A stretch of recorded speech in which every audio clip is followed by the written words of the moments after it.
Welcome guys. आज हम करने जा रहे हैं मैथ्स एंड रीजनिंग का next topic which is profit and loss. ठीक है, प्रॉफिट एंड लॉस में से एक क्वेश्चन आपको देखने को मिल जाएगा एग्जामिनेशन में। प्रॉफिट एंड लॉस में से पहले आप ये कुछ बेसिक फॉर्मूलेज हैं ये देख लो। अगर आपको प्रॉफिट फाइंड करना है वो आपका हो जाएगा selling price minus cost price. Cost price क्या होता है, जितनी कीमत में हम कोई चीज़ को खरीदते हैं वो हमारी कॉस्ट प्राइस हो जाती है, और आगे हम उसको जिस कीमत पे बेचेंगे वो हमारी सेलिंग प्राइस हो जाएगी। फॉर एग्जांपल, आपने कोई चीज़ खरीदी 10 रुपये की और उसको आगे बेच दिया 15 रुपये का, तो आपको कितना प्रॉफिट हुआ? तो आप बोलोगे सीधा 5 रुपये का। बट अगर हम फॉर्मूला लगाएं तो ये आपकी कॉस्ट प्राइस है, ये आपकी सेलिंग प्राइस है, तो प्रॉफिट किसके इक्वल हो जाएगा? सेलिंग प्राइस में से हमने क्या माइनस किया? कॉस्ट प्राइस को माइनस कर दिया। So profit is equal to selling price minus cost price. और अगर आपको लॉस हो रहा है तो वो क्या हो जाएगा? लॉस तभी होगा जब आप जो सेल करोगे वो कॉस्ट प्राइस से कम कीमत पे अगर सेल करोगे, उस केस में आपको लॉस होगा। दैट इज, अगर कॉस्ट प्राइस आपकी 10 की है तो 10 से कम अगर सेल करते हो तभी आपको लॉस होगा। सपोज मैं सेल करता हूँ 7 रुपीज़ का, तो ये आपकी कॉस्ट प्राइस आ गई, ये आपकी सेलिंग प्राइस आ गई। अब लॉस कितना हुआ? 3 का। कैसे निकलेगा? 10 minus 7, that is cost price में से आपको अब माइनस करना होगा सेलिंग प्राइस को। Cost price minus selling price. ठीक है, जब भी प्रॉफिट होता है सेलिंग प्राइस बड़ी होती है, कॉस्ट प्राइस छोटा होता है, तभी प्रॉफिट होगा। ठीक है, और लॉस कब होगा? जब कॉस्ट प्राइस ज़्यादा होगा और सेलिंग प्राइस आपके बेचने का प्राइस कम होगा, तब आपको लॉस होगा। सिमिलरली, अगर आपको प्रॉफिट और लॉस परसेंटेज में फाइंड करना है, अगर प्रॉफिट और लॉस आपको परसेंटेज में फाइंड करने के लिए बोला है तब ये फार्मूला यूज़ करना। अगर रुपीज़ में फाइंड करने के लिए बोला है तब तो ये वाले फार्मूले। अगर परसेंटेज में फाइंड करने के लिए बोला है तब ये फार्मूला आपने यूज़ कर लेना है। प्रॉफिट की परसेंटेज हो जाती है SP minus CP upon CP into 100। ठीक है, सिमिलरली लॉस की जो परसेंटेज हो जाएगी वो हो जाएगी CP minus SP upon CP। देखो ना, प्रॉफिट हुआ कितना था? इतना प्रॉफिट हुआ था, SP माइनस CP। ठीक है, अब प्रॉफिट और लॉस हम जो कैलकुलेट करते हैं वो किसके बेसिस पे करते हैं? याद रखना, कॉस्ट प्राइस के बेसिस पे। देखो यहाँ भी कॉस्ट प्राइस से डिवाइड किया, यहाँ भी कॉस्ट प्राइस से डिवाइड किया। तो प्रॉफिट की परसेंटेज आपकी हो जाएगी SP minus CP, that is profit. SP minus CP क्या? हमारा प्रॉफिट है। इसको मैं, इस फॉर्मूले को मैं ऐसे भी लिख सकता था, profit percentage profit is equal to profit upon CP into 100। Because profit किसके इक्वल होता है? प्रॉफिट होता है SP माइनस CP। तो हमने फॉर्मूले को ब्रॉड करके लिख लिया। ठीक है, SP minus CP upon CP into 100। और लॉस वाले केस में यहाँ पे लॉस आएगा, इस फॉर्मूले को मैं ऐसे भी लिख सकता हूँ, percentage loss is equal to loss upon CP into 100। अगर आपको डायरेक्ट क्वेश्चन में लॉस ही दिया हुआ है, आपको कॉस्ट प्राइस सेलिंग प्राइस नहीं दी है, तो आप कंफ्यूज हो जाओगे, तब ये फॉर्मूला होगा। ठीक है, सपोज क्वेश्चन में आपको सीधा प्रॉफिट दिया हुआ है, ना ही सेलिंग प्राइस दिया है ना कॉस्ट दी है, सीधा प्रॉफिट दिया हुआ है, उसको आपको सिर्फ परसेंटेज में कन्वर्ट करने के लिए बोल रहा है कि आपने एक आर्टिकल बेचा है जिसका कॉस्ट प्राइस आपको पड़ा है 100 रुपये, और आपने उसको बेच दिया 20 रुपये प्रॉफिट में। प्रॉफिट दे दिया, सीधा सेलिंग प्राइस दी ही नहीं है, सीधा क्या दे दिया? प्रॉफिट। तो प्रॉफिट की परसेंटेज बताओ, तो प्रॉफिट की परसेंटेज, फिर ये वाला फॉर्मूला लग जाएगा। प्रॉफिट की परसेंटेज हो जाएगी profit which is 20 upon cost price which is कितना आपका 100 इंटू 100। तो 100 कैंसिल, यू विल गेट 20% आपका प्रॉफिट का परसेंटेज आ जाएगा। ये 100 कैंसिल इसलिए हुआ बिकॉज कॉस्ट प्राइस मैंने 100 लिया था, कॉस्ट प्राइस यहाँ पे कुछ भी हो सकता है। ठीक है, समझ गए बात को? अगर आपको सेलिंग प्राइस और कॉस्ट प्राइस दी होगी तो तब तो परसेंटेज प्रॉफिट यहाँ से निकाल लेना। अगर डायरेक्ट प्रॉफिट दिया है तो यहाँ प्रॉफिट पुट कर देना इस फॉर्मूले में, और अगर डायरेक्ट लॉस दिया है तो यहाँ पे लॉस पुट कर देना, लॉस अपॉन CP इंटू 100। फिर ये फॉर्मूले हो जाएंगे। ठीक है, अब इन्हीं फॉर्मूले को डिराइव करके अगर आपको सेलिंग प्राइस और मतलब प्रॉफिट परसेंटेज प्रॉफिट गिवन हो और आपको फाइंड करने के लिए बोल दे या तो सेलिंग प्राइस या तो कॉस्ट प्राइस, तो तब ये फॉर्मूला इसी फॉर्मूले से ड्राइव किया, टर्म्स को आगे पीछे शिफ्ट करके। तो selling price is equal to हो जाएगा cost price into 100 plus profit upon, profit की परसेंटेज लिखनी है यहाँ पे, प्रॉफिट नहीं लिखना, प्रॉफिट इन परसेंटेज जो आपको दिया होगा। ठीक है, अपॉन 100। और अगर लॉस हो रहा है तो selling price is equal to cost price into 100 minus loss, किस में? परसेंटेज में। मतलब अगर 10% आपको लॉस दिया, यहाँ लॉस की वैल्यू नहीं डालनी है, लॉस की परसेंटेज डालनी है। ठीक है, परसेंटेज। तो ये आपके फॉर्मूलेज हैं, ये आपके यूज होने वाले हैं किसमें? क्वेश्चंस में। ये फॉर्मूला याद रखना, इसी फॉर्मूले से डिराइव हुआ है। ये फॉर्मूला आपको अगर मेमोराइज है तो ये वाला यहाँ से डिराइव कर सकते हैं, तो आप डायरेक्ट याद रखो ताकि क्वेश्चन आपके इजी हो जाएंगे। ठीक है, आपको मेमोराइज करने की जरूरत नहीं, जब आप क्वेश्चन प्रैक्टिस करोगे ना, ये फॉर्मूले आपको खुद ब खुद मेमोराइज हो जाएंगे। सो क्वेश्चन 1 है आपका, if cost price is equal to 400 and profit percentage is 30%, find SP। अब देखो प्रॉफिट परसेंटेज में दिया और आपको SP फाइंड करने के लिए बोल रहा है, तो अभी मैंने फॉर्मूला बताया था, क्या था? SP is equal to CP। अगर प्रॉफिट हो रहा है तो 100 प्लस P अपॉन 100 कर दो। अगर लॉस हो रहा होता तो यहाँ पे माइनस लॉस आता, 100 माइनस लॉस, तो SP फाइंड कर लो आप। CP आपको दिया है 400 इंटू प्रॉफिट कितना दिया? 30, तो 100 प्लस 30 कितना हो जाएगा? 130 डिवाइडेड बाय 100। ये 100 के 2 जीरो, ये इसके साथ कैंसिल, 4 को 130 से मल्टीप्लाई कर दो, 4 इंटू 0 इज 0, 4 3 12, 2 1 कैरी, 4 1 4 5, तो RS 520 आपका सेलिंग प्राइस होगा। अगर आप 520 रुपये में उस आर्टिकल को बेचोगे जिसकी कॉस्ट आपको पड़ी थी 400, तो आपका प्रॉफिट होगा परसेंटेज में कितना? 30%। अगर मैं प्रॉफिट रुपीज़ में निकालूं तो selling price minus cost price कर दो, 520 माइनस 400, 120, तो आपका जो प्रॉफिट रुपीज़ में है वो कितना है, वो है 120, ठीक है। वो भी आपको फाइंड करने के लिए बोल सकता है, आपको क्या करना है, सेलिंग प्राइस में से कॉस्ट प्राइस माइनस कर देनी है। Second question, if selling price is 625, ठीक है, और प्रॉफिट की परसेंटेज आपको दिया। अब इस केस में आपको कॉस्ट प्राइस फाइंड करना है। तो कॉस्ट प्राइस क्या हो जाएगा, पहले फार्मूला लगाओ, फार्मूला क्या बताया था, selling price is equal to cost price, वही ऊपर वाला फार्मूला 100 प्लस पी अपॉन 100, ये फार्मूला था। विच अब इस केस में सेलिंग प्राइस आपको दी हुई है कितनी है, 625 is equal to cost price आपको फाइंड करनी है, इसको एज इट इज लिखो 100 प्लस पी कितना है 125, तो 100 प्लस 25 हो जाएगा 125 अपॉन 100। ये 25 के टेबल से करते हैं, 25 4 सा 25 5 से होता है। अब सीपी फाइंड करना है तो 4 यहाँ डिवाइड हो रहा है, इधर मल्टीप्लाई कर दो, मल्टीप्लाई हो जाएगा 625 इंटू 4 और 5 यहाँ पे मल्टीप्लाई हो रहा है, इधर आके क्या हो जाएगा, डिवाइड हो जाएगा, इज इक्वल टू ये आपकी कॉस्ट प्राइस आ गई। 5 को काट सकते हैं 625 से, 125 से 625 होता है, 125 को 4 से मल्टीप्लाई कर दो, वही आपकी क्या हो जाएगी, कॉस्ट प्राइस हो जाएगी, ठीक है। 4 ये सीधा 500 आएगा ना, ये सीधा आएगा 500, ठीक है। तो कॉस्ट प्राइस आपकी आ गई कितनी, 500। नेक्स्ट क्वेश्चन, अब आपको कॉस्ट प्राइस दिया और लॉस दिया हुआ है, ठीक है। आपको क्या फाइंड करना है, एसपी, तो वही फार्मूला लगाना है, SP is equal to CP into 100। Profit हो रहा है तो प्लस प्रॉफिट, लॉस हो रहा है तो माइनस लॉस, लॉस हो रहा है तो माइनस लॉस डिवाइडेड बाय 100, ये फार्मूला लगा दो तो एसपी आपका मिल जाएगा। So SP will be equal to cost price, cost price आपको दिया 400, 100 माइनस लॉस, लॉस है 15, तो 100 माइनस 15 कितना बचेगा, 85 अपॉन 100, 100 के 2 0 यहाँ से हो गए कैंसिल, तो एसपी आपका आ जाएगा 4 इंटू 85, कर दो इनको multiply, you will get your selling price. 4 5 से 20, 2 0 2 कैरी 4 40 42, सो आपका सेलिंग प्राइस आ गया 420।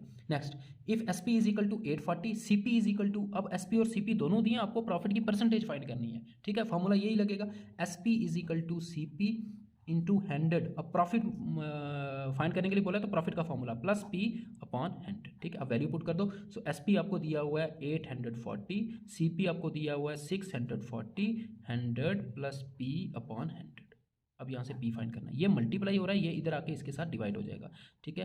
840 डिवाइडेड बाय हो जाएगा 640, अब ये 100 यहाँ डिवाइड हो रहा है, इसको भी इधर शिफ्ट कर दो, ये इधर मल्टीप्लाई हो जाएगा, into 100 is equal to 100 plus P, which implies that ये 1 0 आपका हो गया cancel, you will get 84 into 100 upon 64, 84 into 100 करोगे तो 8400 divided by 64 which is equal to 100 plus P, इसको कर दो सिंप्लीफाई, तो इनको डिवाइड करके आपका आ जाएगा 131.25 is equal to 100 plus P, ये 100 प्लस हो रहा है, इधर आके माइनस होगा, तो 131.25 माइनस 100 कितना बचेगा, profit will be equal to 31.25%।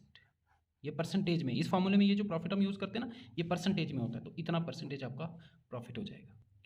Question number 1, by selling an article for RS 240 a man incurs a loss of 10%, ठीक है। एक पर्सन ने 240 का एक आर्टिकल सेल किया, मतलब ये उसकी सेलिंग प्राइस है, और उसको लॉस हुआ, कितना लॉस हुआ, 10%। तो आपको सेलिंग प्राइस भी दिया है और लॉस परसेंटेज में भी दिया है, तो आप उसकी कॉस्ट प्राइस फाइंड कर सकते हो फॉर्मूला लगा के, ओके। अब नेक्स्ट वो कह रहा है at what price should he sell, कितने प्राइस पे उसको बेचना है, so that he makes a profit of 20%, ताकि उसको प्रॉफिट हो 20%। ये क्वेश्चन का सेकंड पार्ट आ गया। तो पहले आपको कॉस्ट प्राइस फाइंड करनी होगी, जो फर्स्ट पार्ट आपको दिया है वहाँ से यूज़ करके देखो, आपको गिवन क्या दिया है फर्स्ट पार्ट में, आपको गिवन दिया है सेलिंग प्राइस विच इज़ 240, और आपको दिया है लॉस, उसको लॉस हुआ है कितना, 10% का। अब यहाँ से पहले आप सीपी फाइंड कर लो, देखो एसपी किसके इक्वल होता है, SP is equal to CP into 100, यहाँ पे लॉस हो रहा है तो माइनस लॉस अपॉन 100, यही फॉर्मूला होता है। यहाँ से हम सीपी फाइंड करेंगे, एसपी कितना है 240 is equal to CP into 100 minus loss, loss 10 है, 100 माइनस 10 कर देंगे तो 90 हो जाएगा सीधा सीधा अपॉन 100, ठीक है। ये 100 डिवाइड हो रहा है, इधर मल्टीप्लाई होगा, 90 मल्टीप्लाई हो रहा है, डिवाइड हो जाएगा, you will get CP is equal to 240 into 100 divided by 90, so ये 0 कैंसिल, तो ये 3 के टेबल से कटेगा, 3 3 सा 9, 3 8 सा, तो 80 इंटू 100 हो गया 800, 800 अपॉन 3 आपका आ गई कॉस्ट प्राइस, 800 अपॉन 3 आपकी, इसको भी ऐसे रहने दो, डिवाइड मत करो, ये आपकी कॉस्ट प्राइस आएगी। अब सेकंड पार्ट में क्या कह रहा है, at what price should he sell, तो आपको सेलिंग प्राइस फाइंड करनी है, अगर उसको प्रॉफिट बनाना है कितना, 20% का। तो सेकंड पार्ट में देखो आपको प्रॉफिट दिया हुआ है, क्या गिवन है, प्रॉफिट, और सेलिंग प्राइस आपको फाइंड करनी है। तो कॉस्ट प्राइस आपको आपने फाइंड कर ली है, तो कॉस्ट प्राइस पता है, देखो अब ये फर्स्ट पार्ट वाला सेकंड पार्ट में यूज होगा। अब सेलिंग प्राइस फाइंड करनी है आपको, कॉस्ट प्राइस भी पता है और प्रॉफिट भी पता है, तो क्या करना है, फिर से फॉर्मूला लगा देना है, selling price is equal to cost price into 100, but आप कौन सा फॉर्मूला लगाना है, प्रॉफिट वाला, सेकंड केस में उसको प्रॉफिट की बात हो रही है, ठीक है, plus P upon 100 which implies that, तो आपकी सेलिंग प्राइस हो जाएगी कॉस्ट प्राइस आपकी थी 800 upon 3 into 100 plus P, P कितना है, परसेंटेज में प्रॉफिट 20%, तो 100 + 20 हो जाएगा 120 डिवाइडेड बाय 100। ये 100 के दोनों जीरो यहाँ से कैंसिल, यू विल गेट 8 × 120 और डिवाइडेड बाय में ये बचा हुआ है 3 को काट सकते हैं 120 से, 3 40 = 120, 40 को 8 से मल्टीप्लाई कर दो, you will gate 8 × 0 = 0, 8 4 = 40, so 400 is your, sorry 8 × 0 0, 8 4 = 32, sorry 8 × 0 8 4 = 32, so 320 is your answer. 320 जो है उसकी क्या होनी चाहिए, सेलिंग प्राइस होनी चाहिए, अगर उसको 20% प्रॉफिट लेना है। पहले उसने देखो 240 में बेचा तो उसको नुकसान हुआ 10% का, अब पूछ रहा था कि कितने प्राइस में वो बेचे ताकि उसको प्रॉफिट हो 20% का, तो अगर वो 320 रुपये का बेचता है तो उसको प्रॉफिट होगा कितना, 20% का। तो पहली जो इन्फॉर्मेशन दी थी उससे वो किस लिए दी थी, वो इसलिए आपको दी थी ताकि आप क्या फाइंड कर लो, कॉस्ट प्राइस फाइंड कर लो। तो जैसे कॉस्ट प्राइस मिल जाएगा, प्रॉफिट आप क्या दूसरे केस का दिया हुआ है, वहाँ से फिर सेलिंग प्राइस फाइंड करनी थी। Question number 2. By selling an article for Rs 72, there is a loss of 10%. In order to gain 5%, its selling price should be. तो सेम क्वेश्चन आ गया फिर से, पहले आपको दिया है सेलिंग प्राइस और साथ में दिया है लॉस, तो इन दोनों को यूज़ करके पहले आप क्या कर लो, देखो केस फर्स्ट में आपको दिया है हुआ है सेलिंग प्राइस, कितना दिया है Rs 72 और लॉस दिया हुआ है 10%, यहाँ से आप फाइंड कर लो कॉस्ट प्राइस। ठीक है, कॉस्ट प्राइस कांस्टेंट रहती है ना, कॉस्ट प्राइस होता है कि कितने में उसको वो पड़ा। ठीक है, सो हम फॉर्मूला लगाएंगे पहले, SP = CP इंटू लॉस हुआ है देखो इस केस में, तो 100 माइनस लॉस अपॉन 100, लॉस का फॉर्मूला लगा दिया, विच इंप्लाइज दैट SP आपको गिवन है 72 = CP आपको फाइंड करना है, 100 माइनस लॉस, लॉस है 10%, 100 - 10 हो जाएगा 90 अपॉन 100। अब 90 और 100 को उधर शिफ्ट कर दो, you will gate CP = 72 × 100 divided by 90, 90 का ये जीरो हो गया आपका कैंसिल, यू विल गेट 90 को अब sorry which implies that CP को अभी ऐसे रहने दो, 720, 72 को 10 से मल्टीप्लाई किया डिवाइडेड बाय 9, ठीक है, डिवाइडेड बाय 9, तो ये आपकी आ गई कॉस्ट प्राइस। कॉस्ट प्राइस निकल चुकी है। अब सेकंड केस में देखो क्या कह रहा है, अगर उसको प्रॉफिट लेना है 5% का तो सेलिंग प्राइस क्या होनी चाहिए, तो आपको सेलिंग प्राइस सेकंड केस में फाइंड करनी है। आपको प्रॉफिट परसेंटेज में दिया हुआ है, कितना दिया है 5%, और कॉस्ट प्राइस आपने फाइंड कर ली है, कॉस्ट प्राइस कितनी फाइंड कर ली है 720/9, ठीक है। अब लगा दो फार्मूला, अब आपको क्या फाइंड करना है, अब आपको सेलिंग प्राइस फाइंड करनी है। सो सेलिंग प्राइस का फार्मूला होता है कॉस्ट प्राइस इंटू प्रॉफिट हो रहा है लॉस हो रहा है, प्रॉफिट हो रहा है तो प्रॉफिट वाला फार्मूला 100 + P/100, ये ध्यान रखना प्रॉफिट वाला या लॉस वाला, यहाँ पे लॉस हो रहा था फर्स्ट केस में इसलिए लॉस वाला फार्मूला लगाया था। सो सेलिंग प्राइस आपकी जो हो जाएगी कॉस्ट प्राइस है आपकी 720/9 इंटू 100 + P, P कितना है, P है 5%, तो 100 + 5 आपका हो जाएगा 105 डिवाइडेड बाय 100, तो ये एक जीरो आप यहाँ से काट सकते हो, you will gate SP = 72 × 105 divided by 9 × 10, ये 10 भी है, ठीक है, 9 × 10, 9 × 10 इज 90, ये 9 को हम 72 से काट सकते हैं, 3 के टेबल से करते हैं, 3 3 = 9, 3 2 = 6, 1 कैरी 3 4 = 12, 24, तो आपका ये हो जाएगा 24 इंटू, और 24 को भी 3 से काट सकते हैं, 3 8 = 24, 3 8 = 24, सो यू विल गेट आपका आंसर आ जाएगा 8 × 105 और डिवाइडेड बाय कितना है 10 है, तो 8 को 105 से मल्टीप्लाई कर दो और डिवाइड कर दो, आंसर को जो भी आएगा 10, तो 8 × 105 हो जाता है 840, और इसको जब 10 से डिवाइड करेंगे तो ये zero cancel, you will get your answer as 84। इतनी कैलकुलेशन, इतनी मल्टीप्लिकेशन और डिवीजन तो आपको आनी चाहिए, ठीक है। सो 84 आपका सेलिंग प्राइस हो जाएगा इस क्वेश्चन का answer, so D part is your answer. Question number 3, a dealer sold 2 types of goods for Rs 10,000 each, on one of them he loss 20% and on other he gained 20%. His gain or loss in the entire transaction is, अब ये है तो question ये profit loss का है, लेकिन इस question को सॉल्व करने का फॉर्मूला मैंने आपको परसेंटेज वाली वीडियो में ही बता दिया था। उसमें क्या एक फॉर्मूला आपको बताया था कि अगर किसी भी वैल्यू को अगर आप x a टाइम्स इंक्रीज करते हो और फिर a times b times decrease करते हो तो उस पर जो नेट इफेक्ट होता है उस ट्रांजेक्शन का वो होता है a + - b ± a × b/100। ये परसेंटेज वाली वीडियो में बताया था, इतना परसेंटेज नेट इफेक्ट होता है। और ये प्लस माइनस कब आएगा, जो चीज़ इंक्रीज हो रही है उसको प्लस लगा दो, जो चीज़ डिक्रीज हो रही है उसको माइनस लगा दो। अब ये कह रहा है कि एक डीलर है, उसने 2 गुड्स को बेचा सेम प्राइस पे, ये फार्मूला तभी लगाना अगर दोनों चीज़ों को वो सेम प्राइस पे बेच रहा है, तभी ये फार्मूला वर्क करेगा। तो एक पे उसको लॉस हुआ, लॉस मतलब डिक्रीज हुआ, लॉस मतलब डिक्रीज 20% का, तो ए की वैल्यू आपकी 20% होगी, और दूसरे पे गैन हुआ कितना 20% का, मतलब वो प्लस में लेना है, ये लेना है माइनस में, ये लेना है प्लस में। वहाँ पे हम जो डिक्रीज होती थी वैल्यू उसको माइनस में लेते थे और जो इंक्रीज होती थी उसको प्लस में लेते थे। यहाँ पे जो लॉस है उसको माइनस में ले लो और प्रॉफिट को प्रॉफिट को प्लस में ले लो तो नेट इफेक्ट आपका ये आ जाएगा। तो डायरेक्ट फार्मूला, अगर आप ये फार्मूला नहीं पता आपको तो ये क्वेश्चन आपके लिए बहुत कॉम्प्लिकेटेड होने वाला है, ठीक है। तो ए हमारा है 20% लॉस तो -20 आएगा, बी हमारा 20% गेन है तो +20 आ जाएगा बी। यहाँ पे देखो प्लस ए इंटू बी जब करेंगे, देखो ए जो है माइनस में है, बी जो है प्लस में है, तो माइनस प्लस क्या आएगा, माइनस ही आएगा, तो यहाँ डायरेक्ट माइनस ही लिख दो। ए इंटू बी डिवाइडेड बाय 100, ये पूरा परसेंटेज में जो भी आएगा यही आपका नेट इफेक्ट होगा। अगर ये आंसर माइनस में आया, अगर ये आंसर माइनस में आया तो मतलब लॉस होगा, अगर ये माइनस प्लस, अगर ये आंसर प्लस में आया तो मतलब प्रॉफिट होगा, ठीक है। देखो -20 + 20 कैंसिल, यू विल गेट ये -20 × 20 इज 400 डिवाइडेड बाय 100%, ये 2 0 कैंसिल, तो क्या आंसर आ गया आपका -4%। माइनस का मतलब हो गया उसको लॉस हुआ है पूरी ट्रांजैक्शन में, और कितना लॉस हुआ है 4% का, तो आपका आंसर हो जाएगा 4%, ठीक है। तो जब भी कोई वैल्यू ए टाइम्स इंक्रीज हो रही हो, ए टाइम्स चेंज हो रही हो और फिर बी टाइम्स चेंज हो रही हो, तो उसका जो नेट इफेक्ट होता है वो ये होता है, याद रखना, ठीक है। A plus minus B plus minus A B upon 100, ठीक है। ए के पीछे भी प्लस माइनस लिख दो, ए भी प्लस भी हो सकता है, माइनस भी हो सकता है, वो डिपेंड करता है वो इंक्रीज कर रहा है या डिक्रीज कर रहा है। अगर इंक्रीज कर रहा है तो उसको प्लस में लेना है, डिक्रीज कर रहा है तो माइनस में लेना है।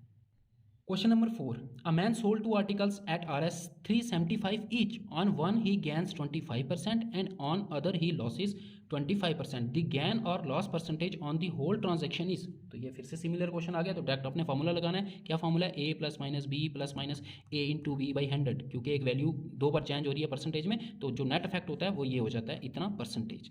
तो डाल दो वैल्यू ए, तो first value on one he gains, gains मतलब प्रॉफिट, प्रॉफिट मतलब ए जो है वो पॉजिटिव लेना है 25, फिर बी में, बी देखो लॉस है, लॉस मतलब नेगेटिव लेना है, और ये भी 25 का ही है -25, और यहाँ पे माइनस आएगा बिकॉज ए प्लस का है बी माइनस का है, तो plus into minus is minus ही आएगा। 25 इंटू 25 डिवाइडेड बाय 100, तो ये आपका पूरा नेट इफेक्ट आ जाएगा परसेंटेज में। -25 + 25 cancel, you will gate 25 into 25, या 25 को काट सकते हो, 25 4 ज़ा 100, एक 25 को काट दिया तो यू विल गेट माइनस, पीछे माइनस है ये नहीं छोड़ना, ठीक है। 25/4%, 25/4 को आप लिख सकते हो 4 6 24 होता है, और एक 1 बच जाएगा, दैट इज 6/1/4। मिक्स्ड फ्रैक्शन में आप इसको ऐसे लिख सकते हो। तो माइनस आया इसका मतलब लॉस होगा, इतना लॉस होगा, तो कहाँ पे है, सॉरी ये ऑप्शन में यहाँ पे लॉस होगा, यहाँ पे क्या है लॉस है, ठीक है। तो ये डी पार्ट आपका आंसर हो जाएगा 6 × 1/4 लॉस, उसको इतना परसेंटेज लॉस होगा, ठीक है। सपोज यहाँ पे ये वैल्यू सेम दी है इन क्वेश्चंस में, ज़रूरी नहीं है ये सेम होंगी, सेम इसलिए दे देता कि आपकी कैलकुलेशन ईजी हो जाए, ए और बी कैंसिल हो जाते हैं। ये डिफरेंट भी हो सकती हैं, यहाँ 20% हो सकता है, यहाँ 25% हो सकता है, फिर आपको पूरा सॉल्व करना होगा, फिर यहाँ पे 25 - 20 तो 5 बच जाएगा यहाँ पे, फिर उसको इस पूरे के साथ आपको सिंप्लीफाई करना होगा। सेम होता है तो फिर कैलकुलेशन ईजी हो जाती है। बट ध्यान किस चीज़ का रखना है, जो उसने दोनों आर्टिकल बेचे हैं वो सेम कीमत पे बेचे होने चाहिए, ठीक है, तभी ये फॉर्मूला एप्लीकेबल है। Question number 5, the profit earn after selling, ये अर्न होगा, ठीक है। The profit earn after selling an article for Rs 1516 is same as loss incurred after selling the same article for Rs 1112, what is the cost price of the article. तो इस तरह का question exam में आता है, ठीक है, बार बार आता है इस तरह का क्वेश्चन। तो जब भी आपको प्रॉफिट और लॉस में ऐसी कुछ सिचुएशन दी हो कि एक आर्टिकल है जिसको आपको कुछ प्राइस दे देगा, एक्स प्राइस में बेचोगे तो आपको प्रॉफिट होगा, और अगर वाई प्राइस में बेचोगे तो उसको उतना ही नुकसान होगा जितना एक्स पे बेचने पे फ़ायदा हुआ था। समझ रहे हो बात को, एक आर्टिकल है उसको आप एक्स प्राइस पे बेचते हो तो आपको कुछ प्रॉफिट होता है, वो कहता है क्या हुआ, आपको एक्स पे जब बेचा आपको कुछ प्रॉफिट हुआ, फिर वो कहता है कि उसी को आप वाई पे बेचते हो तो अब नुकसान हुआ है, लेकिन ये जो नुकसान हुआ है कितना नुकसान होगा, उतना ही नुकसान जितना पहली ट्रांजैक्शन में प्रॉफिट हुआ था। मतलब profit is equal to loss, एक ट्रांजैक्शन में उतना ही प्रॉफिट हो रहा है और दूसरी ट्रांजैक्शन में उतना ही लॉस हो रहा है। तो उस केस में अगर आपको कॉस्ट प्राइस फाइंड करनी हो तो सीधा आप क्या कर देना, कॉस्ट प्राइस हो जाएगा वो जो दोनों सेलिंग प्राइस आपको दी हैं उनको सम कर दो, 1516 + 1112 और डिवाइडेड बाय 2 कर दो, सिंपल, ठीक है। तो एक स्टेप में आपका आंसर हो जाएगा। तो कॉस्ट प्राइस आपकी आ जाएगी, इनको पहले ऐड करो, 628 112, 1 + 5 = 6 112, और इसको डिवाइड करो 2 के साथ, 2 1 = 2, 2 3 = 6, 2 1 = 2, 2 4 = 8, तो ये आपका आंसर हो जाएगा 1314। तो आपकी कॉस्ट प्राइस हो जाएगी 1314 ए पार्ट, ठीक है। जब भी आपको किसी ट्रांजैक्शन में आपको कह रहा है कि एक आर्टिकल है उसको जब हम इतने का बेचेंगे, सपोज एक्स का बेचेंगे और आपको इतना प्रॉफिट होगा, और जब उसको वाई का बेचेंगे तो उतना ही नुकसान होगा जितना पहली ट्रांजैक्शन में फ़ायदा हुआ था, दैट इज लॉस और प्रॉफिट जब इक्वल हो जाएं, प्रॉफिट और लॉस दो ट्रांजैक्शन आपको दे रहा होगा और दोनों में प्रॉफिट और लॉस इक्वल हो जाएंगे, तो उस केस में कॉस्ट प्राइस हो जाएगा आपका जो फर्स्ट आपकी सेलिंग प्राइस है, ठीक है, प्लस जो सेकंड आपकी सेलिंग प्राइस है डिवाइडेड बाय 2, ठीक है। पहले उसने इतने का बेचा फिर उसने इतने का बेचा, इन दोनों को ऐड करके 2 से डिवाइड कर दो तो आपको उस आर्टिकल की कॉस्ट प्राइस पता चल जाएगी। Question number 6, a machine costs Rs 1025 if it is sold at A loss of 25%, एक मशीन है जिसकी कॉस्ट प्राइस दी है और इसको बेचा गया है लॉस पे, कितने लॉस पे, 25% लॉस पे उसको बेच दिया है। What will be its cost price as a percentage of its selling price. तो आपको परसेंटेज निकालनी है कॉस्ट प्राइस की with respect to selling price. तो परसेंटेज मतलब रेशियो निकालनी है cost price to selling price. तो इस क्वेश्चन में अगर मैं कहूँ ये जो आपको कॉस्ट प्राइस दी हुई है, आपको गिवन क्या दिया है, इस मशीन की कॉस्ट प्राइस और इसको लॉस की परसेंटेज दी है, percentage of loss is equal two is 25%। अब आपको फाइंड क्या करना है, आपको फाइंड करना है कॉस्ट प्राइस की परसेंटेज।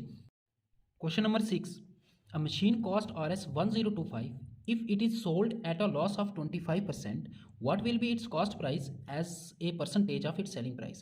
that is आपको cost price की percentage निकालनी है with comparison to selling price, मतलब selling price से कितना ज़्यादा percentage है cost price का, that is आपको find करना है cost price। जब भी percentage की बात करें तो cost price upon selling price into इसको हम कर देंगे 100 से, तो ये percentage आ जाएगी cost price की with respect to its selling price. तो उसके लिए आपको चाहिए कॉस्ट प्राइस और सेलिंग प्राइस। तो आपको लॉस दिया हुआ है और आपको दिया कॉस्ट प्राइस। तो इस क्वेश्चन को करने के लिए ये जो कॉस्ट प्राइस दिया है इसकी आपको जरूरत ही नहीं पड़ेगी। आप मान लो उसकी कॉस्ट प्राइस को 100, क्योंकि रेशो फाइंड करनी है ना, रेशो के लिए आपको सिर्फ लॉस की परसेंटेज या अगर प्रॉफिट हुआ है तो प्रॉफिट की परसेंटेज चाहिए होती है।